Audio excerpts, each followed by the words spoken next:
हाँ जी स्टूडेंट्स, अज आप करांगे भूगोल का पहला लैसन वातावरण। वातावरण तो अर्थ आले दुआले तो है। वातावरण यानी इन्वायरमेंट, यदा मतलब आ जिहड़ा चीज़ साडे आले दुआले आ उहनूं असीं कहने आ वातावरण। धरती की सतह उत्ते काम करदिआं अनेक कुदरती शक्तियां तो है, जिस करके हरेक थां दे आले दुआले विच अंतर हुंदा है। इस करके ही मनुख का अपने आले दुआले नाल संबंध हरेक जगह ते इक्को जिहा नहीं हुंदा। धरती दे उत्ते अनेक कुदरती शक्तियां होण करके जिहड़ा हरेक थां दा आला दुआला वा उहदे विच डिफरेंस हुंदा वा, यानी इन्वायरमेंट दे विच डिफरेंस हुंदा वा। इस करके हरेक मनुख का अपने आले दुआले दे नाल संबंध हरेक जगह ते इक्को जिहा नहीं हुंदा। वातावरण दे तत्त जिवें कि धरातल, तापमान अते वर्खा हरेक जगह इक्को जिहे नहीं होण इक्को जिहे ना होण करके बनस्पति, जीव जंतु अते धरती की होर पैदावार वक्खो वक्खरी हो जाती है। इन्वायरमेंट साडा जिवें कि वातावरण के जिहड़े तत्त ने साडे कोल धरातल, तापमान अते वर्खा, ये तिन्ने तत्त इक्को जिहे नहीं हुंदे।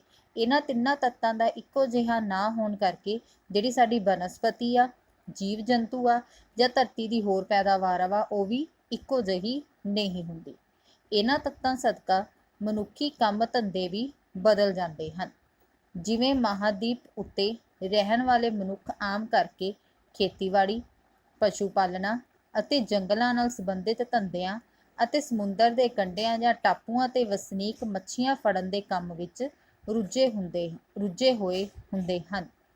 धरती, पानी अते जलवायु के आधार ते एक विशेष जीव जगत अते पेड़ पौधों का वातावरण पैदा हुंदा है।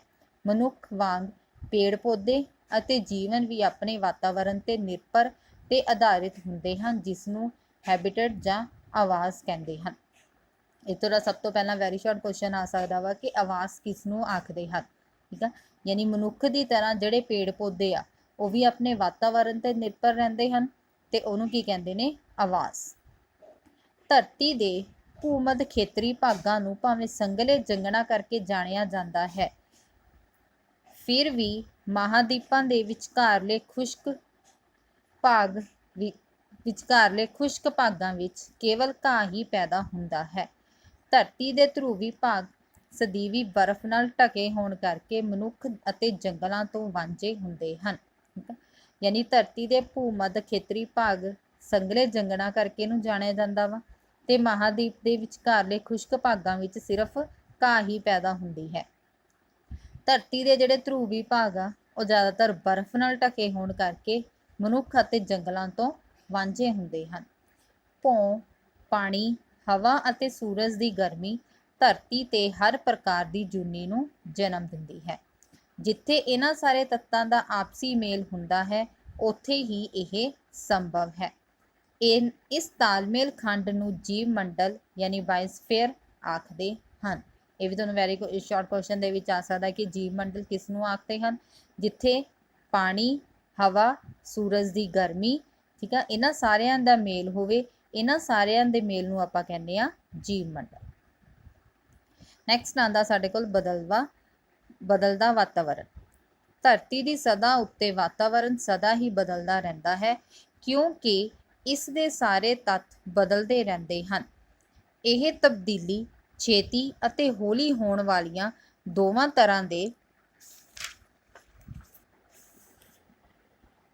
तरह दियां हुंदियां हन। हौली जां धीमी गति वालियां तब्दीलियां धरती की सतह उत्ते अपरदन कारकां करके जिवें कि दरिया, गलेशियर, हवा, समुंदर, छिज्जड़ आदि द्वारा हुंदियां हन। छेती जां तेज गति वालियां तब्दीलियां धरती के थल के निगरन जां उभरन द्वारा प्रतीक हुंदियां हन। धरती आप भी पहला हवाई स्थिति तो बदल के पिघलन के रूप विच आई। धरती किवें बनी? पहला जिहड़ी धरती है हवाई स्थिति तो बदल के पहला पिघलन के रूप विच आई, फिर हौली हौली ठंडी होके ठोस के रूप विच आई। यह परिवर्तन बहुत हौली हौली होया। धरती है जिहड़े ठोस रूप दे विच हौली हौली आई आ। ठीक है, धरती का जिहड़ा यह परिवर्तन आ यह हौली हौली होया सी। ਹਵਾਈ ਤੱਥਾਂ ਨੇ ਵਾਯੂਮੰਡਲ, ਪਾਣੀ ਦੇ ਤੱਥਾਂ ਨੇ ਸਮੁੰਦਰ ਅਤੇ ਠੋਸ ਤੱਤਾਂ ਨੂੰ ਥਲ ਮੰਡਲ ਦਾ ਰੂਪ ਧਾਰਨ ਕੀਤਾ।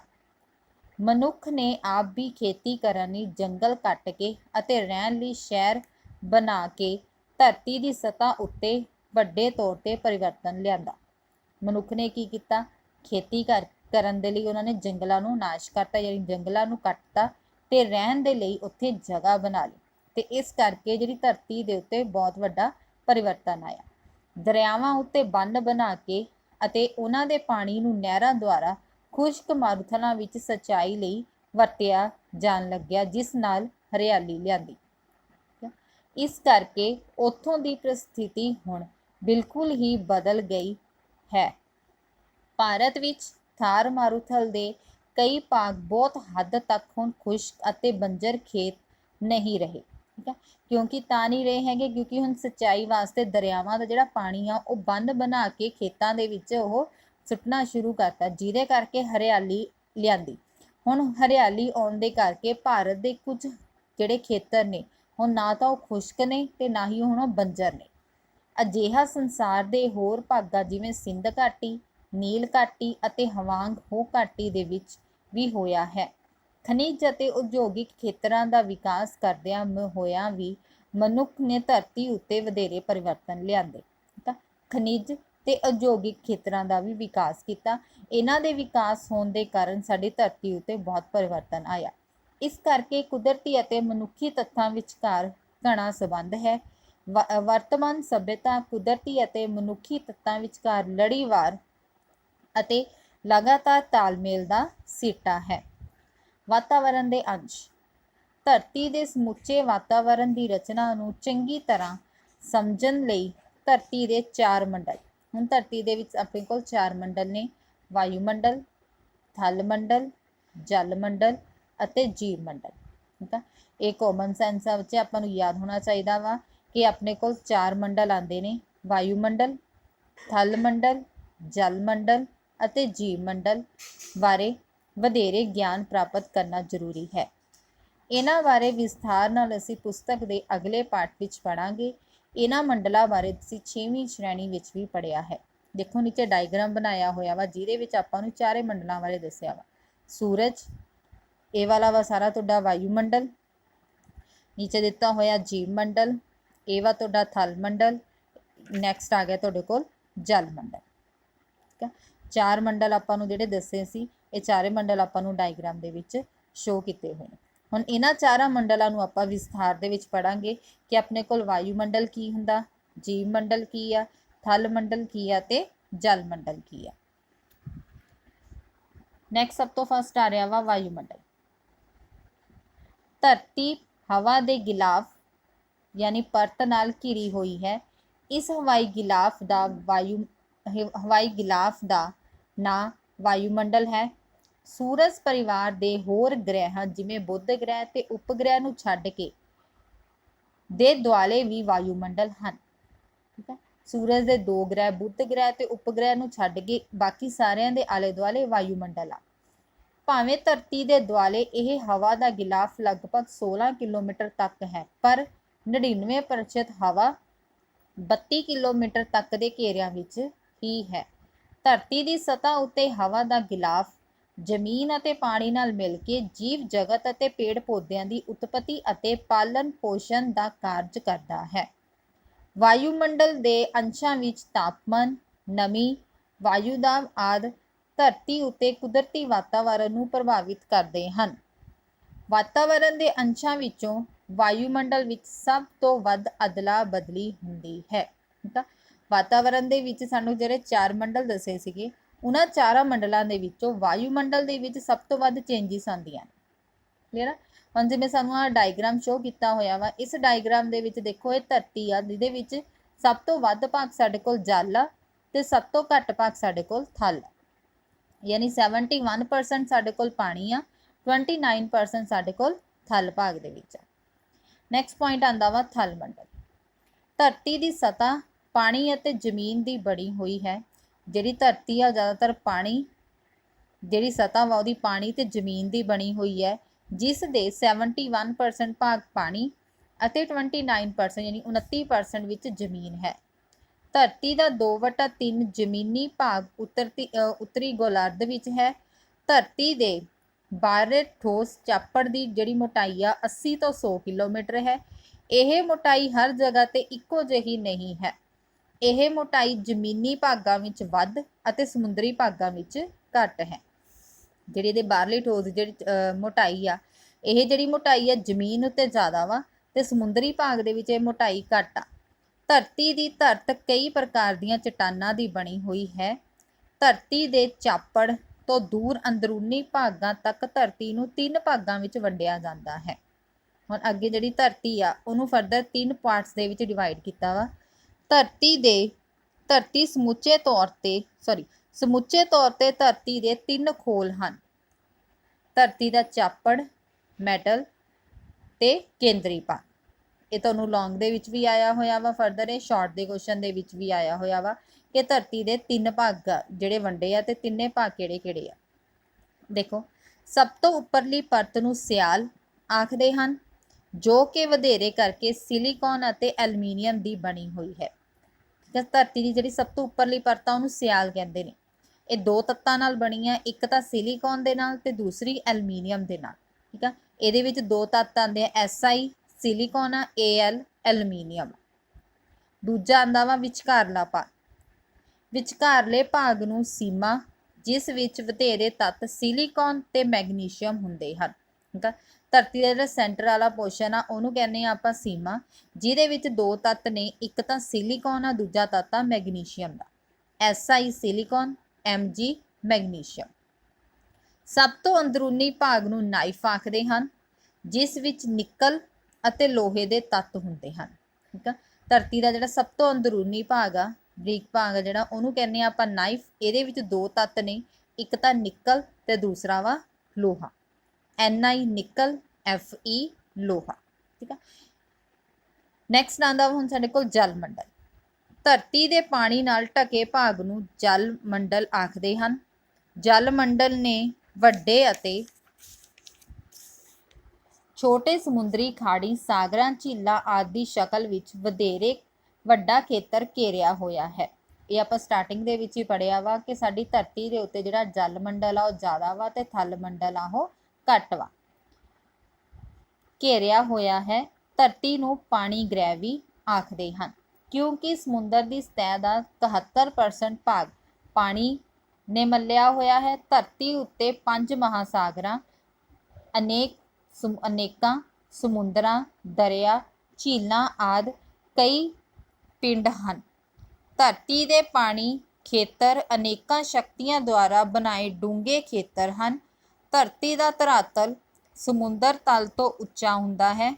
ਉਸੇ ਤਰ੍ਹਾਂ ਸਮੁੰਦਰ ਆਪਣੇ ਕੰਢਿਆਂ ਆਪਣੇ ਅੰਦਰੂਨੀ ਭਾਗਾਂ ਵੱਲ ਨੂੰ ਡੂੰਘੇ ਚਲੇ ਜਾਂਦੇ ਹਨ। ਸਮੁੰਦਰ ਦਾ ਸਭ ਤੋਂ ਵੱਧ ਪ੍ਰਭਾਵ ਧਰਤੀ ਉੱਤੇ ਜਲਵਾਯੂ ਪੱਖੋਂ ਹੈ। ਠੀਕ ਆ, ਸਾਡੇ ਜਿਹੜਾ ਸਮੁੰਦਰ ਆ ਇਹਦਾ ਸਭ ਤੋਂ ਵੱਧ ਪ੍ਰਭਾਵ ਸਾਡੇ ਕੋਲ ਜਲ ਮੰਡਲ ਕਰਕੇ ਆ। ਇਹ ਪਾਣੀ ਦਾ ਸੋਮਾ ਹਨ, ਜਿਹੜਾ ਗਰਮ ਹੋਣ ਮਗਰੋਂ ਬੱਦਲਾਂ ਦਾ ਰੂਪ ਧਾਰਨ ਕਰਦੇ ਹਨ, ਜੋ ਹਵਾਵਾਂ ਦੇ ਨਾਲ ਨਾਲ ਵਰਖਾ ਕਰਦੇ ਹਨ। ਜਿਹੜਾ ਸਮੁੰਦਰ ਆ, ਸਮੁੰਦਰ ਦਾ ਜਦੋਂ ਪਾਣੀ ਆ ਗਰਮ ਹੋ ਜਾਂਦਾ ਵਾ, ਗਰਮ ਹੋਣ ਕਰਕੇ ਇਹ ਜਿਹੜਾ ਪਾਣੀ ਆ ਫਿਰ ਇਹ ਪਾਣੀ ਉੱਪਰ ਬੱਦਲਾਂ ਦਾ ਰੂਪ ਧਾਰਨ ਕਰਦੇ ਆ ਤੇ ਫਿਰ ਜਦੋਂ ਹਵਾਵਾਂ ਚੱਲਦੀਆਂ ਨੇ ਫਿਰ ਉਹ ਵਰਖਾ ਦੇ ਰੂਪ ਦੇ ਵਿੱਚ ਫਿਰ ਧਰਤੀ ਤੇ ਡਿੱਗਦਾ ਵਾ। ਇੱਥੋਂ ਤੱਕ ਕਿ ਸਮੁੰਦਰਾਂ ਤੋਂ ਚੱਲਣ ਵਾਲੀਆਂ ਹਵਾਵਾਂ ਜਲ ਸਮੀਰ ਅਤੇ ਸਮੀਰ ਜਲਵਾਯੂ ਨੂੰ ਸੰਜਮੀ ਬਣਾ ਦਿੰਦੀਆਂ ਹਨ। ਸਮੁੰਦਰੀ ਧਾਰਾਵਾਂ ਅਤੇ ਜਵਾਰ ਭਾਟਾਂ ਨਾਲ ਲੱਗਦੇ ਖੇਤਰਾਂ ਤੇ ਬਹੁਤ ਪ੍ਰਭਾਵ ਪਾਉਂਦੇ ਹਨ। ਇਹਨਾਂ ਦਾ ਵਪਾਰ ਅਤੇ ਜਹਾਜ਼ਰਾਨੀ ਦੇ ਬਹੁਤ ਪ੍ਰਭਾਵ ਪੈਂਦਾ ਹੈ। ਇਸ ਲਈ ਮਨੁੱਖ ਨੂੰ ਸਮੁੰਦਰਾਂ ਵੱਲ ਬਹੁਤ ਧਿਆਨ ਦੇਣਾ ਚਾਹੀਦਾ ਹੈ। ਹੁਣ ਇਹ ਜਿਹੜੇ ਸਮੁੰਦਰੀ ਧਾਰਾਵਾਂ ਨੇ ਤੇ ਜਵਾਰ ਭਾਟਾਂ ਨੇ, ਇਹ ਲੱਗਦੇ ਇਹਨਾਂ ਦਾ ਜਿਹੜਾ ਖੇਤਰਾਂ ਤੇ ਬਹੁਤ ਪ੍ਰਭਾਵ ਪੈਂਦਾ ਵਾ। ਹੁਣ ਸਮੁੰਦਰਾਂ ਦੇ ਰਾਹੀਂ ਅਸੀਂ ਜਿਹੜਾ ਵਪਾਰ ਆ ਉਹ ਕਰ ਸਕਦੇ ਹਾਂ ਆਸਾਨੀ ਨਾਲ, ਯਾਨੀ ਜਹਾਜ਼ ਦੇ ਰਾਹੀਂ ਅਸੀਂ ਜਿਹੜਾ ਵਪਾਰ ਆ ਉਹ ਸਮੁੰਦਰ ਦੇ ਥਰੂ ਅਸੀਂ ਕਰ ਸਕਦੇ ਹਾਂ। ਇਸ ਲਈ ਮਨੁੱਖ ਨੂੰ ਸਮੁੰਦਰਾਂ ਵੱਲ ਜ਼ਿਆਦਾ ਧਿਆਨ ਦੇਣਾ ਚਾਹੀਦਾ ਹੈ। ਜਿਹੜਾ ਵਪਾਰ ਆ ਉਹ ਜ਼ਿਆਦਾ ਤੋਂ ਜ਼ਿਆਦਾ ਸਮੁੰਦਰੀ ਰਾਹੀਂ ਹੀ ਕਰਵਾਉਣਾ ਚਾਹੀਦਾ ਵਾ। ਨੈਕਸਟ ਆ ਰਿਹਾ ਸਾਡੇ ਕੋਲ ਚੌਥਾ ਮੰਡਲ ਆ ਰਿਹਾ ਵਾ ਜੀਵ ਮੰਡਲ। ਉਪਰੋਕਤ 3 ਮੰਡਲਾਂ ਤੋਂ ਇਲਾਵਾ ਧਰਤੀ ਦੀ ਸਤ੍ਹਾ ਉੱਤੇ ਇੱਕ ਅਜਿਹਾ ਸਭ ਮਹੱਤਵਪੂਰਨ ਮੰਡਲ ਹੈ ਜਿੱਥੇ ਕੁਦਰਤੀ ਤੱਤਾਂ ਦਾ ਪ੍ਰਭਾਵ ਪ੍ਰਤੱਖ ਨਜ਼ਰ ਆਉਂਦਾ ਹੈ, ਜਿਸ ਨੂੰ ਜੀਵ ਮੰਡਲ ਆਖਦੇ ਹਨ। ਇਹ ਮੰਡਲ ਤਿੰਨਾਂ ਮੰਡਲਾਂ ਜਲ ਮੰਡਲ, ਥਲ ਮੰਡਲ ਅਤੇ ਵਾਯੂਮੰਡਲ ਦੇ ਸੁਮੇਲ ਕਰਕੇ ਹੋਂਦ ਵਿੱਚ ਆਉਂਦਾ ਹੈ। ਜੀਵ ਮੰਡਲ ਵਿੱਚ ਕਈ ਜੀਵ ਜੰਤੂ ਅਤੇ ਪੇੜ ਪੌਦੇ ਹੁੰਦੇ ਹਨ, ਜਿਸ ਨੂੰ ਜੀਵ ਜਗਤ ਆਖਦੇ ਹਨ। ਹੁਣ ਜਿਹੜਾ ਜੀਵ ਮੰਡਲ ਆ ਇਹਦੇ ਵਿੱਚ ਕੀ ਆ, ਜ਼ਿਆਦਾਤਰ ਜੀਵ ਜੰਤੂ ਤੇ ਪੇੜ ਪੌਦੇ ਹੀ ਹੁੰਦੇ ਹਨ, ਇਸ ਲਈ ਇਹਨੂੰ ਕੀ ਕਹਿੰਦੇ ਨੇ, ਜੀਵ ਜਗਤ। ਨੈਕਸਟ ਦੇਖੋ, ਜਿਵੇਂ ਐਕਸਪਲੇਨ ਕੀਤਾ ਕਿ ਜੀਵ ਮੰਡਲ ਕੀ ਆ। ਜੀਵ ਮੰਡਲ ਦੇਖੋ ਵਾਯੂਮੰਡਲ, ਥਲ ਮੰਡਲ ਤੇ ਜਲ ਮੰਡਲ ਦੇ ਸਮੁੱਚੇ ਪ੍ਰਭਾਵ ਸਦਕਾ ਹੋਂਦ ਵਿੱਚ ਆਉਂਦਾ ਹੈ। ਜਿਹੜਾ ਜੀਵ ਮੰਡਲ ਆ ਸਾਡਾ, ਜਿਹੜਾ ਚੌਥਾ ਮੰਡਲ ਆ, ਉਹ ਬਾਕੀ ਜਿਹੜੇ ਸਾਡੇ ਕੋਲ 3 ਮੰਡਲ ਆ ਉਹਨਾਂ ਤਿੰਨਾਂ ਮੰਡਲਾਂ ਕਰਕੇ ਜਿਹੜਾ ਚੌਥਾ ਮੰਡਲ ਆ ਉਹ ਪ੍ਰਭਾਵ ਵਿੱਚ ਆਇਆ, ਯਾਨੀ ਉਹਦੀ ਹੋਂਦ ਆਈ ਆ। ਜੀਵ ਜਗਤ, ਜੀਵ ਜਗਤ ਵਿਚਲੇ ਅਨੇਕ ਕਿਸਮ ਦੇ ਜੀਵ ਜੰਤੂਆਂ ਅਤੇ ਪੇੜ ਪੌਦਿਆਂ ਨੂੰ ਜੀਵ ਜਗਤ ਆਖਦੇ ਹਨ। ਜਿਹੜਾ ਜੀਵ ਜਗਤ ਆ ਉਹਦੇ ਵਿੱਚ ਅਨੇਕ ਤਰ੍ਹਾਂ ਦੇ ਜਿਹੜੇ ਜੀਵ ਜੰਤੂ ਆ ਤੇ ਪੇੜ ਪੌਦੇ ਆਉਂਦੇ ਆ ਤੇ ਉਹਨਾਂ ਨੂੰ ਕੀ ਕਹਿੰਦੇ ਨੇ, ਜੀਵ ਜਗਤ। ਇਹ ਸੀਗੇ ਸਾਡੇ ਕੋਲ 4 ਮੰਡਲ। ਨੈਕਸਟ ਆਂਦਾ ਵਾ ਮਨੁੱਖੀ ਵਾਤਾਵਰਨ। ਸੰਸਾਰ ਦਾ ਵਾਤਾਵਰਨ ਭੂਦ੍ਰਿਸ਼ ਕੇਵਲ ਕੁਦਰਤੀ ਸ਼ਕਤੀਆਂ ਦੇ ਪ੍ਰਭਾਵ ਸਦਕਾ ਹੀ ਨਹੀਂ, ਸਗੋਂ ਤਕਨੀਕੀ ਵਿਕਾਸ ਅਤੇ ਮਨੁੱਖੀ ਸੋਚ ਨੇ ਵੀ ਕੁਦਰਤੀ ਵਾਤਾਵਰਨ ਵਿੱਚ ਲੋੜ ਅਨੁਸਾਰ ਪਰਿਵਰਤਨ ਲਿਆਂਦਾ ਹੈ। ਸੰਸਾਰ ਦੇ ਵਿੱਚ ਜਿਹੜਾ ਵੀ ਪਰਿਵਰਤਨ ਆਇਆ ਵਾ, ਸਿਰਫ ਇਹ ਅਸੀਂ ਕੁਦਰਤੀ ਸ਼ਕਤੀਆਂ ਕਰਕੇ ਨਹੀਂ ਕਹਿ ਸਕਦੇ ਵੀ ਨੈਚੁਰਲੀ ਜਿਹੜਾ ਵਾ, ਯਾਨੀ ਕੁਦਰਤੀ ਸ਼ਕਤੀਆਂ ਨੇ ਇਹਨਾਂ ਕਰਕੇ ਹੀ ਜਿਹੜਾ ਵਾ ਸਾਡੇ ਸੰਸਾਰ ਦੇ ਵਿੱਚ ਚੇਂਜਿਸ ਆਉਂਦੀਆਂ ਨੇ, ਪਰ ਇਹ ਸਗੋਂ ਜਿਹੜੀਆਂ ਚੇਂਜਿਸ ਨੇ ਇਹ ਜਿਹੜੇ ਮਨੁੱਖ ਵੱਲੋਂ ਵੀ ਲਿਆਂਦੀਆਂ ਜਾ ਸਕਦੀਆਂ ਨੇ। ਮਨੁੱਖ ਵਿਕਾਸ ਦੇ ਰਾਹ ਵਿੱਚੋਂ ਕਈ ਪੜਾਵਾਂ ਵਿੱਚੋਂ ਲੰਘਿਆ, ਅਰਥਾਤ ਪਹਿਲਾਂ ਮਨੁੱਖ ਕੇਵਲ ਸ਼ਿਕਾਰ ਕਰਦਾ ਸੀ, ਫਿਰ ਪਸ਼ੂ ਪਾਲਦਾ ਰਿਹਾ, ਇਸ ਤੋਂ ਬਾਅਦ ਖੇਤੀਬਾੜੀ ਅਤੇ ਖਣਿਜ ਕੱਢਣ ਵਿੱਚ ਰੁਝਾ ਰਿਹਾ। ਹੁਣ ਮਨੁੱਖ ਨੇ ਉਦਯੋਗ ਅਤੇ ਵਪਾਰ ਵਿੱਚ ਵੀ ਉੱਨਤੀ ਕਰ ਲਈ ਹੈ। ਹੁਣ ਜਿਵੇਂ ਪਹਿਲਾਂ ਦੇ ਟਾਈਮ ਦੇ ਵਿੱਚ ਕੀ ਸੀਗਾ ਕਿ ਮਨੁੱਖ ਸ਼ਿਕਾਰ ਕਰਦਾ ਸੀ, ਫਿਰ ਜਿਵੇਂ ਜਿਵੇਂ ਉਹਨੂੰ ਸਮਝ ਆਈ ਫਿਰ ਮਨੁੱਖ ਨੇ ਕੀ ਕੀਤਾ, ਪਸ਼ੂ ਨੂੰ ਪਾਲਣਾ ਸ਼ੁਰੂ ਕਰਤਾ, ਫਿਰ ਉਸ ਤੋਂ ਬਾਅਦ ਉਹਨੇ ਖੇਤੀਬਾੜੀ ਕਰਨੀ ਸ਼ੁਰੂ ਕੀਤੀ, ਫਿਰ ਉਹਦਾ ਰੁਝਾਨ ਖਣਿਜਾਂ ਵੱਲ ਹੋਇਆ। ਹੁਣ ਜਿਹੜਾ ਮਨੁੱਖ ਅੱਜ ਦੇ ਟਾਈਮ ਦੇ ਵਿੱਚ ਉਦਯੋਗ ਤੇ ਵਪਾਰ ਦੀ ਨੂੰ ਕਰ ਰਿਹਾ ਵਾ, ਜਿਹਦੇ ਵਿੱਚ ਉਹਨੂੰ ਬਹੁਤ ਸਾਰੀ ਉੱਨਤੀ ਮਿਲ ਰਹੀ ਹੈ, ਯਾਨੀ ਤਰੱਕੀਆਂ ਮਿਲ ਰਹੀਆਂ ਨੇ। ਮਨੁੱਖ ਨੇ ਭੂ-ਮੱਧ ਰੇਖੀ ਖੇਤਰਾਂ ਦੇ ਜੰਗਲਾਂ ਨੂੰ ਸਾਫ਼ ਕਰਕੇ ਰਬੜ ਵਰਗੇ ਦਰਖਤ ਲਗਾਏ। ਆਵਾਜਾਈ ਅਤੇ ਢੋਆ ਢੁਆਈ ਦੇ ਵਿਕਾਸ ਹੋਣ ਕਰਕੇ ਆਲੂ, ਮੱਕੀ, ਕਪਾਹ, ਗੰਨਾ, ਚਾਹ ਆਦਿ ਵਸਤਾਂ ਬਹੁਤ ਦੁਰੇਡੀਆਂ ਥਾਵਾਂ ਤੇ ਵੀ ਬੀਜੀਆਂ ਜਾਣ ਲੱਗੀਆਂ ਹਨ। ਮਨੁੱਖ ਨੇ ਜਿਹੜਾ ਭੂ-ਰੇਖੀ ਖੇਤਰਾਂ ਦੇ ਜੰਗਲਾਂ ਨੂੰ ਸਾਫ਼ ਕਰਕੇ ਰਬੜ ਵਰਗੇ ਦਰਖਤ ਲਗਾਏ, ਠੀਕ ਆ, ਆਵਾਜਾਈ ਯਾਨੀ ਟਰਾਂਸਪੋਰਟੇਸ਼ਨ ਤੇ ਢੋਆ ਢੁਆਈ ਦੀ ਹੈਲਪ ਦੇ ਨਾਲ ਆਲੂ, ਮੱਕੀ, ਕਪਾਹ, ਗੰਨਾ ਤੇ ਚਾਹ, ਠੀਕ ਆ, ਇਹ ਦੂਰ ਦੂਰ ਖੇਤਰਾਂ ਦੇ ਵਿੱਚ ਇਹਨਾਂ ਨੂੰ ਬੀਜਣਾ ਸ਼ੁਰੂ ਕਰ ਦਿੱਤਾ। ਸੰਸਾਰ ਇੱਕ ਵਿਸ਼ਵ ਵਿਆਪੀ ਮੰਡੀ ਬਣ ਗਿਆ ਹੈ, ਅਰਥਾਤ ਜੇ ਕਿਸੇ ਦੇਸ਼ ਵਿੱਚ ਆਲੂ ਦੀ ਪੈਦਾਵਾਰ ਬਹੁਤ ਹੈ ਤਾਂ ਲੋੜ ਅਨੁਸਾਰ ਦੂਸਰੇ ਸਥਾਨ ਤੇ ਆਸਾਨੀ ਨਾਲ ਉਸਦੀ ਖਪਤ ਮੰਡੀ ਬਣ ਸਕਦੀ ਹੈ, ਠੀਕ ਆ। ਜੇ ਸਾਨੂੰ ਕਿਤੇ ਆਲੂ ਦੀ ਪੈਦਾਵਾਰ ਬਹੁਤ ਜ਼ਿਆਦਾ ਹੋਵੇ ਤੇ ਜਿਸ ਜਗ੍ਹਾ ਤੇ ਆਲੂ ਦੀ ਪੈਦਾਵਾਰ ਘੱਟ ਹੋਵੇ ਤਾਂ ਅਸੀਂ ਕੀ ਆ, ਆਵਾਜਾਈ ਦੀ ਹੈਲਪ ਦੇ ਨਾਲ ਅਸੀਂ ਉਹਨੂੰ ਜਿਹੜੀ ਜਿੱਥੇ ਘੱਟ ਵਾ ਉਹਦੀ ਪੈਦਾਵਾਰ ਉੱਥੇ ਅਸੀਂ ਉਹਦੀ ਮੰਡੀ ਬਣਾ ਸਕਦੇ ਹਾਂ। ਇਸੇ ਤਰ੍ਹਾਂ ਮਨੁੱਖ ਨੇ ਦੂਸਰੇ ਦੇਸ਼ਾਂ ਦੇ ਵਧੀਆ ਕਿਸਮ ਦੇ ਬੀਜ ਅਤੇ ਪਸ਼ੂ ਨਸਲਾਂ ਲਿਆ ਕੇ ਸੁਧਾਰ ਕੀਤਾ ਹੈ। ਮਨੁੱਖ ਨੇ ਪਹਾੜਾਂ ਵਿੱਚੋਂ ਦੀ ਸੁਰੰਗ ਬਣਾ ਕੇ ਨਹਿਰਾਂ ਰਾਹੀਂ ਜਹਾਜ਼ਰਾਨੀ ਜਿਵੇਂ ਪਨਾਮਾ ਅਤੇ ਸਵੇਜ ਨਹਿਰਾਂ ਦਰਿਆਵਾਂ ਦੇ ਬਹੂਆਂ ਨੂੰ ਮੋੜ ਕੇ ਉਸਨੂੰ ਸਿੰਚਾਈ ਲਈ ਵਰਤ ਕੇ ਖਣਿਜ ਪਦਾਰਥਾਂ ਦਾ ਉਤਪਾਦਨ ਕਰਕੇ ਅਤੇ ਉਦਯੋਗਿਕ ਕੇਂਦਰ ਬਣਾ ਕੇ ਕੁਦਰਤੀ ਸ਼ਕਤੀਆਂ ਉੱਤੇ ਵੀ ਕਾਬੂ ਪਾਇਆ ਹੈ। ਮਨੁੱਖ ਨੇ ਕੀ ਕੀਤਾ, ਪਹਾੜਾਂ ਦੇ ਵਿੱਚੋਂ ਸੁਰੰਗਾਂ ਬਣਾ ਕੇ, ਨਹਿਰਾਂ ਬਣਾ ਕੇ ਤੇ ਜਹਾਜ਼ ਰਾਹੀਂ ਪਨਾਮਾ ਤੇ ਸਵੇਜ ਨਹਿਰਾਂ ਦਰਿਆਵਾਂ ਦੇ ਬਹਾਵ ਨੂੰ ਮੋੜ ਕੇ ਸਿੰਚਾਈ ਨੂੰ ਉਹਨੂੰ ਵਰਤਣਾ ਸ਼ੁਰੂ ਕਰ ਦਿੱਤਾ। ਖਣਿਜ ਪਦਾਰਥਾਂ ਦਾ ਉਤਪਾਦ ਕਰਕੇ ਤੇ ਉਦਯੋਗਿਕ ਕੇਂਦਰ ਬਣਾ ਕੇ ਕੁਦਰਤੀ ਸ਼ਕਤੀਆਂ ਉੱਤੇ ਵੀ ਮਨੁੱਖ ਨੇ ਕਾਬੂ ਪਾਉਣਾ ਸ਼ੁਰੂ ਕਰ ਦਿੱਤਾ। ਮਨੁੱਖ ਦੇ ਉੱਦਮ ਸਦਕਾ ਸਾਰਾ ਸੰਸਾਰ ਇੱਕ ਗਲੋਬਲ ਪਿੰਡ ਬਣ ਗਿਆ ਹੈ, ਜਿਸ ਦਾ ਹਰੇਕ ਮਨੁੱਖ ਕਿੱਤੇ ਉੱਤੇ ਪ੍ਰਭਾਵ ਪਿਆ ਹੈ। ਮਨੁੱਖੀ ਕਿੱਤੇ ਉੱਤੇ ਪ੍ਰਭਾਵ ਪਿਆ ਹੈ, ਅਰਥਾਤ ਮਨੁੱਖ ਨੇ ਆਪਣੀਆਂ ਲੋੜਾਂ ਅਨੁਸਾਰ ਕੁਦਰਤੀ ਸਾਧਨਾਂ ਦੀ ਵਰਤੋਂ ਕਰਨ ਦਾ